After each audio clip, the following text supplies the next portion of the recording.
যখন বৈশাখীর জন্য মঙ্গল শোভাযাত্রা হলো, এই বছরও দেখলাম কত হুজুর বৈশাখীর দিনে র্যালি করলো। পয়লা বৈশাখে যদি র্যালি জায়েজ হয়, তাইলে মিলাদুন্নবীর র্যালি না জায়েজ হয় কোন দলিলে বলেন তো? এটা তো বললে তো অনেক পয়েন্ট আমরা দেখি, চোখে আঙ্গুল দিয়ে দেখিয়ে দিতে পারবো, কিন্তু আমরা ওইদিকে যাচ্ছি না। আমাদের কথা হচ্ছে আমরা ফিতনায় বিশ্বাসী নয়, আমরা ঘৃণাচরাজ্যে বিশ্বাসী নয়, আমরা চাই আল্লাহর ওয়াস্তে মোহাব্বত। বলি আমিন। মুসলমান বের হইল রসুলুল্লাহর আগমনের শুকরিয়া আদায়ে। আপনি বললেন জুলুস যেখানে লাশ পড়বে সেখানে আপনাকে কি মুসলমান বলা যাচ্ছে?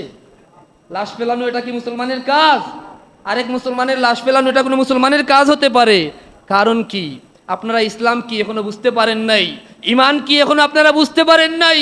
ইমান হচ্ছে আমার হাবিবুল্লাহ মুহাম্মদুর রাসূলুল্লাহর মোহাব্বত, আর ওইটার মধ্যে আপনাদের যত বেজাল, ঠিক কিনা বলেন? এজন্য আপনাদের যাচ্ছে তাই করতেছেন। আল্লাহ পাক আপনাদের জন্য আমাদের দরদ হয়। আল্লাহ পাকের দরবারে আমরা দোয়া করি আপনাদেরকে যেন আল্লাহ বুঝদান করেন, হেদায়েত যেন নসিব করেন। বলি আল্লাহুম্মা আমিন।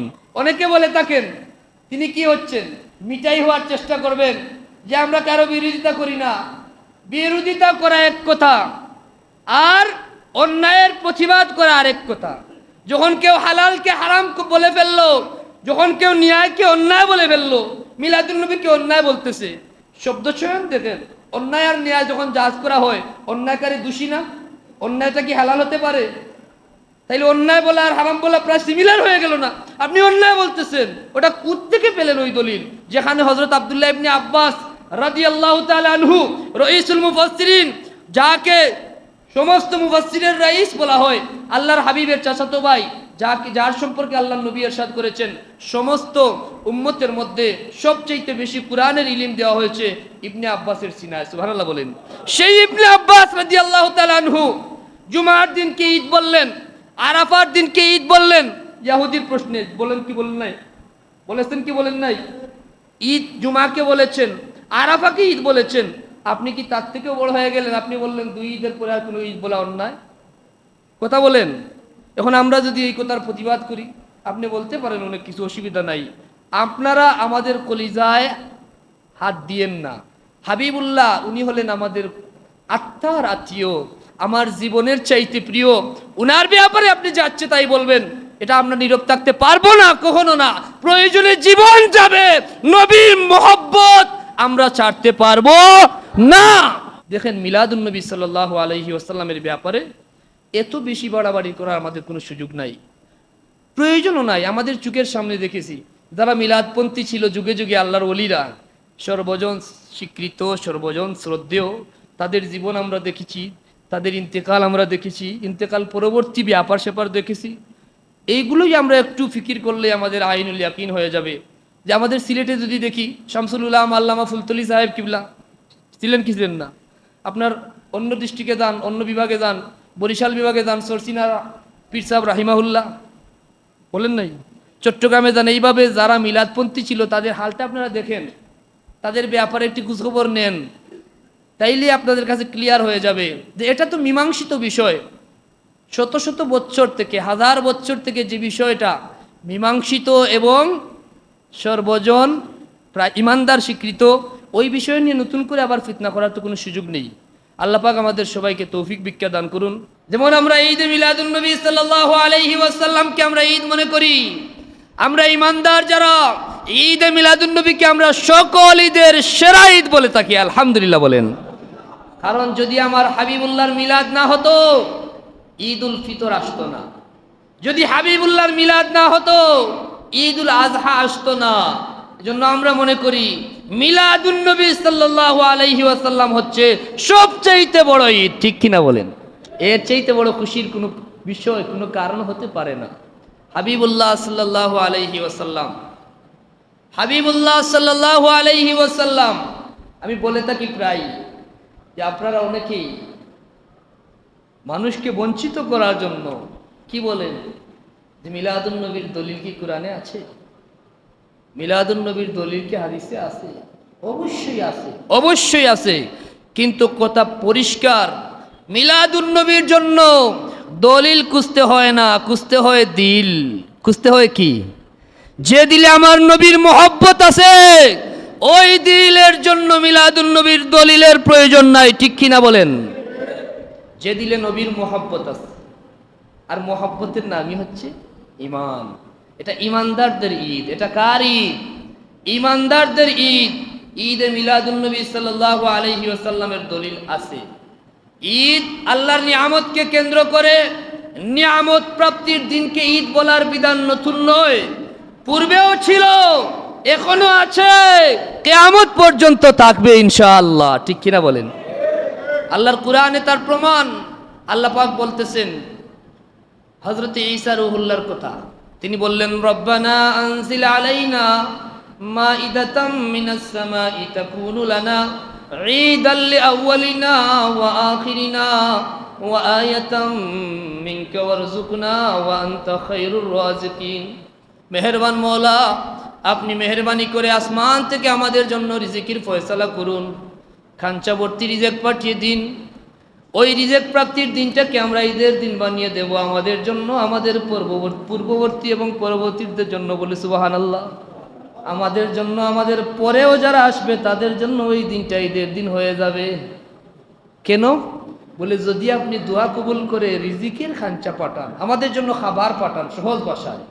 এখন আসমান থেকে যদি আল্লাহ খাবার পাঠান, ওই খাবার, ওই রিজিক পেয়ে ওই প্রাপ্তির দিনটাকে ঈসা রূহুল্লাহ ঈদের দিন বললেন। সুবহানাল্লাহ। সাল্লাল্লাহু আলাইহি ওয়াসাল্লামকে প্রাপ্তির দিন, উনার মিলাদের দিন, এর চাইতে বড় আনন্দের দিন আর হতে পারে? বলেন, হতে পারে? তাইলে ঈসা রূহুল্লাহ বললেন, আল্লাহ রিজিক পাঠিয়ে দাও, রিজিক প্রাপ্তির দিনটাকে আমরা ঈদের দিন বানিয়ে দেব। আল্লাহ কি নারাজ হয়েছেন না খুশি হয়েছেন? খুশি হয়েছেন বিদায় ঈসার কথাকে আল্লাহ নিজের কথা বানিয়ে কালামুল্লাহর মধ্যে ইরশাদ করেছেন। সুবহানাল্লাহ বলবেন না?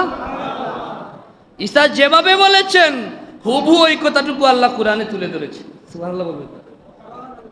তাইলে রিজিক প্রাপ্তির দিন যদি ঈদের দিন হতে পারে, যার উসিলায় সব সৃষ্টিকুলের সেরা যিনি মুহাম্মদুর রাসূলুল্লাহ সাল্লাল্লাহু আলাইহি ওয়াসাল্লাম, তার আগমন না হলে তো কোরআনেরও আগমন হতো না। ঠিক কিনা? আপনি কোরআন পেতেন। আল্লাহ কোরআনে বলতেছেন, কদ জাআকুম মিনাল্লাহি নূরুন ওয়া কিতাবুম মুবিন। আমি আল্লাহর পক্ষ থেকে তোমাদের মাঝে এসেছেন নূর। কে এসেছেন? নূর। তো তা নূরে মুহাম্মদ সাল্লাল্লাহু আলাইহি ওয়াসাল্লাম। যে নূরের আগমন না হলে কোরআনেরও আগমন হতো না। ওই নূরকে আগে পাঠিয়েছেন, তারপর কিতাবুম মুবিন পাঠিয়েছেন। সুবহানাল্লাহ। কারণ যদি ওই নূরের আগমন না হতো, কিতাবুম মুবিন আসতো না। আল্লাহ কোরআনের খাশিআম মুতাসাদ্দিআম মিন খাশিয়াতিল্লাহ। যদি এই কোরআনকে আমি পাহাড়ের উপর নাজিল করতাম, কিসের উপর? পাহাড়ের উপর যদি কোরআন নাজিল হতো, কোরআনের বয়ে, আল্লাহর বয়ে, কোরআনের নূরের তাজাল্লি, কোরআনের এত পাওয়ার পাহাড় সহ্য করতে পারতো না, থর থর করে কাঁপতে থাকতো, এবং ওই পাহাড় আর পাহাড় থাকতো না, চূর্ণ বিচূর্ণ হয়ে যেত। পাহাড় চূর্ণ বিচূর্ণ হয়ে যেত। তাহলে বোঝা যায় ওই কোরআন ধারণ করার ক্ষমতা পাহাড়েরও ছিল না। যে পাহাড় জমিনকে স্থির রাখতে সক্ষম। ওয়াজআলনাল জিবালা আওতাদা। যদি পাহাড় না থাকতো তাইলে জমিন থাকতো? থরথর করে কাঁপতে থাকতো। ওই পাহাড়ের উপর কোরআন নাজিল করলে পাহাড়ও চূর্ণ বিচূর্ণ হয়ে যেত। এই আয়াত থেকে আমরা কি পেলাম? যে ওই কোরআন ধারণের ক্ষমতা আর কারোই ছিল না, একমাত্র কেবলমাত্র একজনকেই আল্লাহ সৃষ্টি করেছিলেন কোরআনের নূর ধারণ করার ক্ষমতা সম্পন্ন হাবিবুল্লাহ মুহাম্মদুর রাসূলুল্লাহ, যার সিনা মুবারকের নূরের, যার সিনা মুবারক একমাত্র উপযুক্ত ছিল আল্লাহর কোরআন ধারণ করার। সুবহানাল্লাহ বলবেন না? এজন্য আল্লাহ বলেছেন, প্রথমে পাঠিয়েছি নূর মুহাম্মদ সাল্লাল্লাহু আলাইহি ওয়াসাল্লাম, কাদ জাআকুম মিনাল্লাহি নূর ওয়া কিতাবুম মুবিন। তারপর পাঠিয়েছি কিতাব। সুবহানাল্লাহ বলবেন না? তাহলে নিজের বিবেককে প্রশ্ন করো, যদি নূর নবীর আগমন না হতো, কোরআনেরও আগমন হতো? ঠিক কি না? কোরআনকে আল্লাহ রহমত হিসেবে পাঠিয়েছেন ইমানদারদের জন্য, মুসলমানদের জন্য। আর নূর নবী তাকে রহমত হিসেবে পাঠিয়েছেন গোটা আলমের জন্য। সুবহানাল্লাহ বলবেন না? তামাম আলমের জন্য, কুল কায়নাতের জন্য। আল্লাহ বলতেছেন, ওয়ামা আরসালনাকা ইল্লা রাহমাতাল লিল। শুধু পৃথিবীর জন্য নয়, শুধু ইমানদারদের জন্য নয়, শুধু এই জগতের জন্য নয়, যত জগৎ আছে, যত সৃষ্টি আছে, যত জায়গায় আল্লাহর নাম আছে, আলহামদুলিল্লাহি রব্বিল আলামিন। আলামিন কি বোঝার চেষ্টা করো। যত সৃষ্টি আছে, যত আলম আছে, तमाम আলমের রব হলেন আমার আল্লাহ। আর যত আলম আছে, तमाम আলমের জন্য শ্রেষ্ঠ রহমত হলেন আমার হাবিবুল্লাহ সুবহানাল্লাহ। সেই রহমত প্রাপ্তির দিন আল্লাহ পাক কুরআন নাজিল করেছেন রমজানে, রমজানকে সম্মানিত হয়ে গেছে। কুরআন নাজিল করেছেন কদরের রাতে, কদরের রাত হাজার মাসের চাইতে উত্তম হয়ে গেছে। আর সেই কুরআনওয়ালা নবীর আগমন হয়েছে রবিউল আউয়ালে, কুরআনওয়ালা নবীর আগমন হয়েছে মিলাদুন নবীর রাতে। সুবহানাল্লাহ বলবেন না? তাইলে এর চাইতে সম্মানী না ওই রাত, এর চাইতে সম্মানী না ওই মাস? আল্লাহ পাক আমাদেরকে বুঝার তৌফিক দান করুন, বলি আল্লাহুম্মা আমিন। এটা হলো মেন কথা, হচ্ছে আপনার দিল, দিলে যদি নবীর মহব্বত না থাকে কেউ আপনাকে বুঝাতে সক্ষম হবে?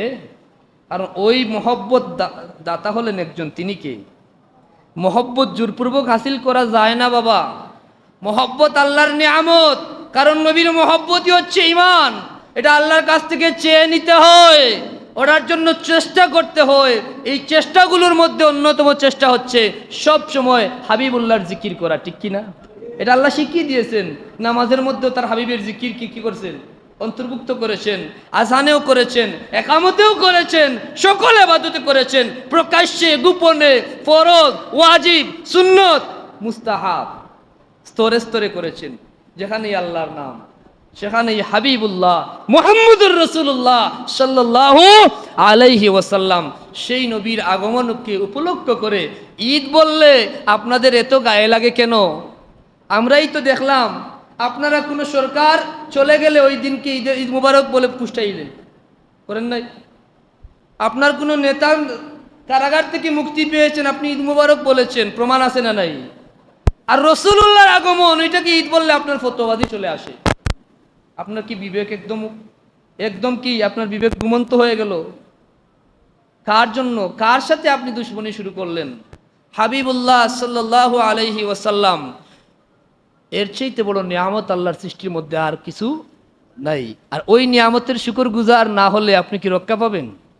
ওই নিয়ামতকে কেন্দ্র করে যদি আপনি শুকরিয়া আদায় না করেন, আল্লাহর আইন আল মুসলিমুনা মিন লিসানিহি ওয়া ইয়াদিহি, সেই মুসলমান যার হাত থেকে, যার রসনা থেকে, অর্থাৎ যার জিহ্বা থেকে অন্য মুসলমান নিরাপদ থাকে, তাকেই মুসলমান বলা যাবে। কথা বলেন নাই? প্রকৃত মুসলমান তো সেই যার হাত থেকে, যার জিহ্বা থেকে আরেক মুসলমান নিরাপদ থাকে। মুসলমান বের হইল রাসূলুল্লাহর আগমনের শুকরিয়া আদায়ে, আপনি বললেন জুলুস যেখানে লাশ পড়বে সেখানে আপনাকে কি মুসলমান বলা যাচ্ছে? লাশ ফেলানো এটা কি মুসলমানের কাজ? আরেক মুসলমানের লাশ ফেলানো এটা কোনো মুসলমানের কাজ হতে পারে? কারণ কি?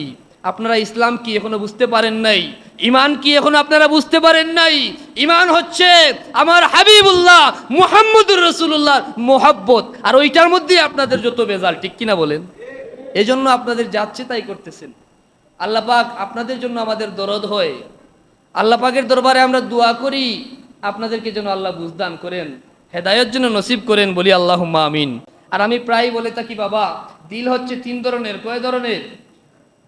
একটা হচ্ছে জাগ্রত দিল, ওই দিল গাফিল হয় না আল্লাহর স্মরণ থেকে, নবীর মহব্বত ওই দিলে ভরপুর। দ্বিতীয়টা হচ্ছে আমাদের দিল, কখনো জেগে থাকে, কখনো ঘুমিয়ে পড়ে, ঘুমন্ত দিল। যখন আল্লাহর জিকির হয়, নবীর আলোচনা হয়, যখন আল্লাহর হাবিবের আলোচনা হয়, যখন ইমানের আলোচনা হয়, যখন দিনের আলোচনা হয়, তখন ওই ঘুমন্ত দিল জেগে উঠে, ঠিক কিনা? আর যে দিল মরে গেছে, ইমাম হাসান বসরি রাহিমাহুল্লাহ বলেছিলেন এক ব্যক্তিকে, ওই ব্যক্তি বলেছিল, ইমাম সাহেব, ওই ইমাম বলতে আমাদের মতো ওই মসজিদের ইমাম না, অসংখ্য অগণিত হাজার হাজার মুহাদ্দিস মুফাসসিরের মাথার মুকুট। ইমাম হাসান বসরি তিনি তাবিঈ ছিলেন। ইমাম হাসান বসরি রাহিমাহুল্লাহ এমন এক ব্যক্তিত্ব ছিলেন যার বয়ানে অসংখ্য বিপদগামী সুপথে চলে এসেছে। সুবহানাল্লাহ বলেন। অসংখ্য বেনামাজি নামাজি হয়ে গেছে, আল্লাহওয়ালা হয়ে গেছে।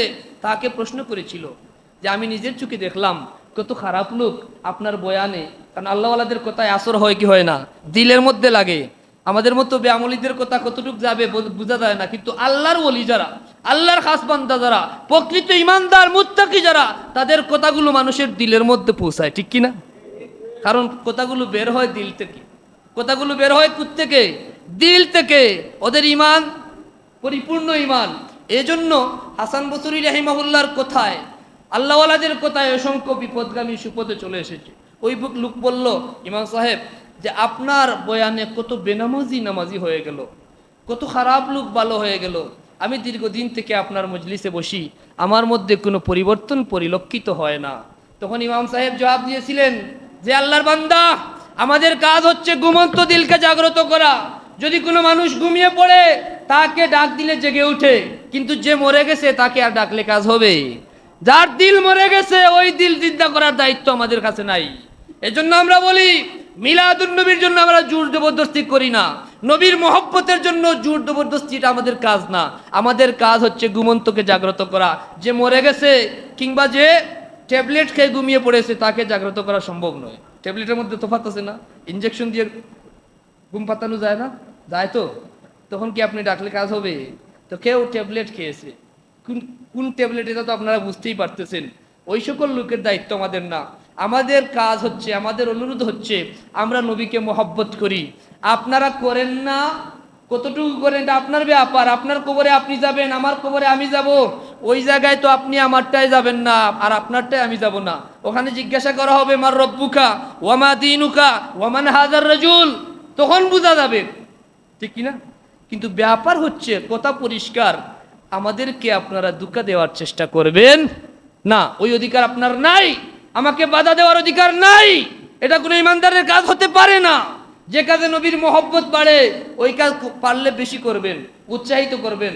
আপনার দিল সহ্য হয় না, নীরব থাকবেন। আপনি বাধা দেওয়ার অধিকার আপনাকে দেওয়া হয় নাই, ঠিক কিনা বলেন? আপনি বাধা দিবেন না, ওই কাজ করবেন না। আল্লাহ পাক আমাদের সবাইকে সহি সমুজ দান করুন, বলি আল্লাহুম্মা আমিন। ওই যে লাশ ফেলা ফেলি, এগুলো কি মুসলমানের কাজ হতে পারে? এইভাবে উগ্রতা বেড়ে ইসলামকে আপনারা কলঙ্কিত করতেছেন। এক ইহুদির ব্যাপারে যখন কথা বলা হলো, ইন্তেকালের পরে হাবিবুল্লাহ বললেন তার সম্পর্কে আর কোনো কথা চলবে না, সে দুনিয়া ছেড়ে চলে গেছে, তার ফয়সালা আল্লাহর হাতে। বন্ড হোক আর যেই হোক, সে চলে গেছে, তাকে কবর থেকে তুলে জ্বালাতে হবে। ওটা কোন ইসলামে পেয়েছেন? কোথাকার ইসলাম এটা? আপনারা তো ইসলামকে কলঙ্কিত করতেছেন, ঠিক কিনা বলেন? এটা আপনাদের যা ইচ্ছা তাই করবেন, আবার ইসলামের নাম নিবেন, সেটা মেনে নেওয়া যাবে না। আল্লাহ পাক আমাদের সবাইকে হক বুঝার তৌফিক দান করুন। আমর বিল মারুফ নাহি আনিল মুনকার আমরা যেন যথাযথভাবে করতে পারি, আমাদের ইমানি দায়িত্ব। অনেকে বলে থাকেন, তিনি কি হচ্ছেন, মিটাই হওয়ার চেষ্টা করবেন যে আমরা কারো বিরোধিতা করি না। বিরোধিতা করা এক কথা, আর অন্যায়ের প্রতিবাদ করা আরেক কথা। যখন কেউ হালালকে হারাম বলে ফেললো, যখন কেউ ন্যায়কে অন্যায় বলে ফেললো, মিলাদুন নবীকে অন্যায় বলতেছে, শব্দ চয়ন দেখেন। অন্যায় আর ন্যায় যখন জাজ করা হয়, অন্যায়কারী দোষী না? অন্যায়টা কি হালাল হতে পারে? তাইলে অন্যায় বলা আর হারাম বলা প্রায় সিমিলার হয়ে গেল না? আপনি অন্যায় বলতেছেন, ওটা কোত্থেকে পেলেন ওই দলিল? যেখানে হযরত আব্দুল্লাহ ইবনে আব্বাস রাদিয়াল্লাহু তাআলা আনহু রাইসুল মুফাসসিরিন, যাকে সমস্ত মুফাসসিরের রাইস বলা হয়, আল্লাহর হাবিবের চাচাতো ভাই, যার সম্পর্কে আল্লাহর নবী ইরশাদ করেছেন সমস্ত উম্মতের মধ্যে সবচেয়ে বেশি কোরআনের ইলম দেওয়া হয়েছে ইবনে আব্বাসের সিনায়। সুবহানাল্লাহ বলেন। সেই ইবনে আব্বাস রাদিয়াল্লাহু তাআলা আনহু জুমার দিনকে ঈদ বললেন, আরাফার দিনকে ঈদ বললেন। ইহুদির প্রশ্নে বলেন কি বলেন নাই? বলেছেন কি বলেন নাই? ঈদ জুমাকে বলেছেন, আরাফাকে ঈদ বলেছেন। আপনি কি তার থেকেও বড় হয়ে গেলেন? আপনি বললেন দুই ঈদের পরে আর কোনো ঈদ বলা অন্যায়? কথা বলেন। এখন আমরা যদি এই কথার প্রতিবাদ করি, আপনি বলতে পারেন অনেক কিছু, অসুবিধা নাই। আপনারা আমাদের কলিজায় হাত দিয়েন না। হাবিবুল্লাহ উনি হলেন আমাদের আত্মার আত্মীয়, আমার জীবনের চাইতে প্রিয়। উনার ব্যাপারে আপনি যাচ্ছে তাই বলবেন, এটা আমরা নীরব থাকতে পারবো না, কখনো না। প্রয়োজনে জীবন যাবে, নবীর মহব্বত আমরা ছাড়তে পারবো না। নবীর জন্য আমরা জীবন দিতে রাজি আছি ইনশাআল্লাহ। সেই ঈমান যেন আল্লাহ পাক আমাদের তৌফিক ভিক্ষা দান করেন, সেই ইয়াকিন যেন আমাদের হয়। আমি শেষ কথা বলি আপনাদেরকে, দেখেন মিলাদুন নবী সাল্লাল্লাহু আলাইহি ওয়াসাল্লামের ব্যাপারে এত বেশি বাড়াবাড়ি করার আমাদের কোনো সুযোগ নাই, প্রয়োজনও নাই। আমাদের চোখের সামনে দেখেছি যারা মিলাদপন্থী ছিল যুগে যুগে আল্লাহর ওলিরা, সর্বজন স্বীকৃত, সর্বজন শ্রদ্ধেয়, তাদের জীবন আমরা দেখেছি, তাদের ইন্তেকাল আমরা দেখেছি, ইন্তেকাল পরবর্তী ব্যাপার স্যাপার দেখেছি। এইগুলোই আমরা একটু ফিকির করলে আমাদের আইনুল ইয়াকিন হয়ে যাবে। যে আমাদের সিলেটে যদি দেখি, শামসুল উলাম আল্লামা ফুলতলি সাহেব কিবলা ছিলেন কি ছিলেন না? আপনার অন্য ডিস্ট্রিক্টে যান, অন্য বিভাগে যান, বরিশাল বিভাগে যান, সরসিনা পীর সাহেব রাহিমাহুল্লাহ বলেন নাই, চট্টগ্রামে যান। এইভাবে যারা মিলাদপন্থী ছিল তাদের হালটা আপনারা দেখেন, তাদের ব্যাপারে একটি খোঁজখবর নেন, তাইলে আপনাদের কাছে ক্লিয়ার হয়ে যাবে যে এটা তো মীমাংসিত বিষয়। শত শত বৎসর থেকে, হাজার বৎসর থেকে যে বিষয়টা মীমাংসিত এবং সর্বজন প্রায় ইমানদার স্বীকৃত, ওই বিষয় নিয়ে নতুন করে আবার ফিতনা করার তো কোনো সুযোগ নেই। আল্লাহ পাক আমাদের সবাইকে তৌফিক ভিক্ষা দান করুন। আমরা সে পথে চলতে চাই যে পথে আল্লাহর ওলিরা চলে গেছে। এটা আল্লাহর কথা, ইহদিনাস সিরাতাল মুস্তাকিম। সিরাতে মুস্তাকিম একটাই, কথা অনেক আসবে, কিন্তু সিরাতে মুস্তাকিম একটাই। কোনটা? সিরাতাল্লাযিনা আনআমতা আলাইহিম। চালাও সে পথে যে পথে তোমার প্রিয়জন গেছে চলি, ঠিক কিনা? আর আল্লাহর প্রিয়জন যারা, আমরা যাদেরকে দেখেছি, তারা যে পথে চলেছে ওই পথে আমাকে চললেই হবে। নতুন কে কোথা থেকে আসলেন, কে ইমাম, কে মুয়াজ্জিন, কে কোন মসজিদের খতিব, ওইটা দেখার সময় আমাদের হাতে নেই। ওটা আমাদের জন্য দলিলও না। যদি কেউ কাবার ইমাম হয়ে যায় আর সে আমার নবীর বিরুদ্ধে কথা বলে, তাকে কি আমি মানতে হবে? আমাকে মানতে হবে আল্লাহর কুরআন, নবীর সুন্নাহ। কুরআন হাদিস ইজমা কিয়াসের বাইরে আপনার যদি অবস্থান থাকে, আপনি মক্কার ইমাম হলেও আমার কাছে আপনার কোনো ভেল নাই, কোনো ভ্যালু নাই। আর আপনি যদি কোনো মসজিদের ইমাম না হয়ে থাকেন, সাধারণ মুসল্লি হয়ে থাকেন, আর আপনার অন্তরে হাবিবুল্লাহর মোহব্বত থাকে, আপনি আমার কাছে মহাসম্মানিত ব্যক্তিত্ব। কথা পরিষ্কার। আমরা হিংসা করি না, আমরা আল্লাহর ওয়াস্তে আমার নবীর মহব্বত ওই চর্চাটুকুর চেষ্টা করি। নবীর মহব্বতের বিরোধিতা করলে, আল্লাহর হাবিবের দুশ্মনী করলে ওটা আমরা সহ্য করতে পারবো না। আল্লাহ পাক আমাদের সবাইকে সহি সমঝ দান করুন, আমাদের হক বুঝার তৌফিক ভিক্ষা দান করুন, সমস্ত ফিতনাবাজি থেকে আমাদেরকে হেফাজত করুন। কারণ ফিতনাটা হচ্ছে হত্যার চেয়ে জঘন্য। আর ওইসব কথায় শুধু ফিতনা বাড়ে, ঠিক কিনা? আপনি আপনারটা করেন, আমি আমারটা করি। যখন বৈশাখীর জন্য মঙ্গল শোভাযাত্রা হলো, এই বছরও দেখলাম কত হুজুর বৈশাখীর দিনে র্যালি করলো। পয়লা বৈশাখে যদি র্যালি জায়েজ হয়, তাইলে মিলাদুন্নবীর র্যালি না জায়েজ হয় কোন দলিলে বলেন তো? এটা তো বললে তো অনেক পয়েন্ট আমরা দেখি, চুকে আঙ্গুল দিয়ে দেখিয়ে দিতে পারবো, কিন্তু আমরা ওইদিকে যাচ্ছি না। আমাদের কথা হচ্ছে, আমরা ফিতনায় বিশ্বাসী নয়, আমরা ঘৃণা ছড়াতে বিশ্বাসী নয়, আমরা চাই আল্লাহর ওয়াস্তে মহব্বত। বলি আমিন।